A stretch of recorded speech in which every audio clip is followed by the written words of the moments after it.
और अब इनकी प्लेटिंग कर देंगे। ये पकोड़े बहुत ही टेस्टी बने हैं। टेस्टी होने के साथ साथ ये क्रिस्पी भी हैं। इनका मजा अपनी मनपसंद किसी भी चटनी और सॉस के साथ ले सकते हैं। और अब इनके ऊपर चाट मसाला छिड़क देंगे। नमस्ते, मैं सुमलता दीक्षित। आज मैं अपनी किचन में ताजे हरे चनों के पकोड़ों की रेसिपी शेयर करूंगी। चलिए देखते हैं इनको कैसे बनाना है। 2 मीडियम प्याज है, इनको काट लिया है। 2-3 हरी मिर्चें हैं, इनको भी काट लिया है और इनको अपने स्वाद अनुसार ले सकते हैं। 1/4 कप हरा धनिया कटा हुआ।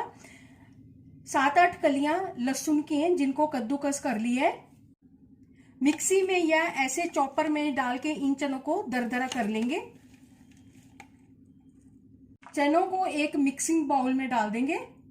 इसमें प्याज डाल देंगे, हरी मिर्चें डाल देंगे, लहसुन डाल देंगे, हरा धनिया डाल देंगे, 1 कप बेसन डाल देंगे, 2 बड़े चम्मच चावल का आटा डाल देंगे, आधा छोटा चम्मच गरम मसाला डाल देंगे, स्वादानुसार नमक, आधा छोटा चम्मच हल्दी, आधा छोटा चम्मच लाल मिर्च पाउडर, आधा छोटा चम्मच कश्मीरी लाल मिर्च पाउडर, 1 छोटा चम्मच साबुत धनिया दरदरा किया हुआ, 1 छोटा चम्मच जीरा, आधा छोटा चम्मच अमचूर पाउडर।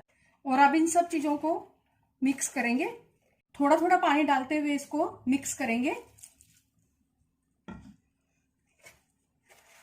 2 पिंच बेकिंग सोडा डाल देंगे। अच्छी तरह से मिक्स कर देंगे। पकोड़ों का मिक्सचर इस तरह से बनके तैयार हुआ है। तेल को गर्म करने के लिए रख दिया है और ये गर्म हो चुका है।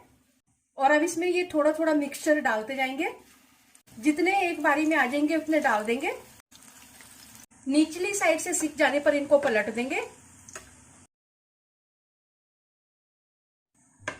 अगर आप मेरे चैनल पर पहली बार हैं तो इसे सब्सक्राइब कर देना, बेल को प्रेस कर देना, जिससे आपको मेरे आने वाली वीडियो की नोटिफिकेशन मिलेगी। और अगर आपको मेरी रेसिपी अच्छी लगती है तो इसे लाइक कर देना और ज्यादा से ज्यादा इसको शेयर कर देना।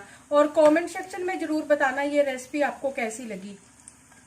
ये पकोड़े फ्राई हो चुके हैं तो इनको निकाल लेंगे इसमें से। अब इसमें और डाल देंगे।